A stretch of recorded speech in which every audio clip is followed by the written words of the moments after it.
Good morning, everyone. Today's the 21st of June. I hope all of you are exceptionally well. We are into week 14 of distance learning. I can't commend all of you enough. Students, parents, teachers, you're working so hard. 10 more school days left. We're nearly there.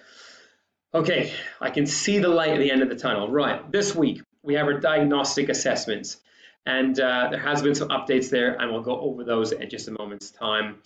At the end of this week, we'll also have our grade 8 to 9 transition celebration meeting. But also, more importantly, I will send out a pre-recorded message to grade 8 parents, just about making sure that you have all the information required for grade 8 moving into grade 9. And the following week, it'd be rude not to have achievement assembly, so we will definitely be having that during the week commencing the 27th of June. And then the 2nd of July is the last day of school. Report cards will be issued on that day as well, but I know many of you are looking forward to that day as well. Okay? Right, diagnostic assessments, grades 6 to 10. So this is the latest schedule, and this was sent last week to all parents. Also, I've sent it to students during homeroom time.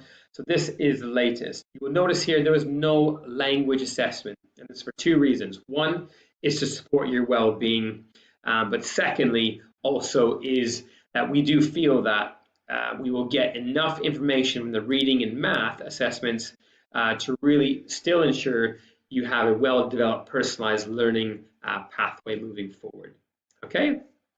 So I'm sure many of you will see that as a little bit of relief, especially as I mentioned, we're in week 14 of distance learning. So do your best. Please, work independently. Don't use your devices if you're offline, okay, and so forth. Do it genuinely. Do it the best you possibly can. You don't need to prepare for them as such, because the questions do change as you go along. But there's about 50 questions that you do have to answer in each of these assessments. So try your best. If you have any questions, if you get stuck, your teachers will certainly help you. I know Miss Pamina is on hand. If you need to reach out to myself, happy to do so. If you get stuck with getting logged in, those types of things, Vinod, our IT specialist, we will certainly help you along the way. One question that has been frequently asked is, well, what happens if I take longer than the allocated 1 hour? Okay, that's no problem at all. And what I would encourage is, yes, you definitely should be taking breaks. Do it to the best of your ability. And again, if you go over the hour, by all means, take a break, and you can go back to it. And you can even go back to it the next day, and it will save it where you've left off.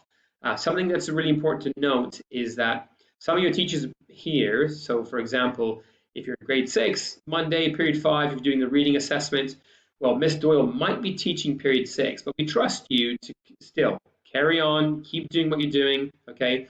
But what's important is that if you do feel that you need more time, please tell Miss Doyle, okay? But again, we will ensure that your period 6 teachers do know that you're still writing the assessment. Please reach out to your teachers so they do know that you might be late for that lesson. That's absolutely fine, okay? So good luck on those this week. And this other slide here is in relation to how you get logged in. I did send this out again last week, but very straightforward. You log into Edmonton, you go onto ExactPath. The code has changed to CAS D2. You'll still use your same login details, but then you will get a different password which has been sent to each and every one of you. So log in that way and you shouldn't have any issues at all. Okay, and last slide. We're nearly there. Like I said, 10 school days left. Keep swimming. Keep pushing through. The light is getting brighter at the end of the tunnel.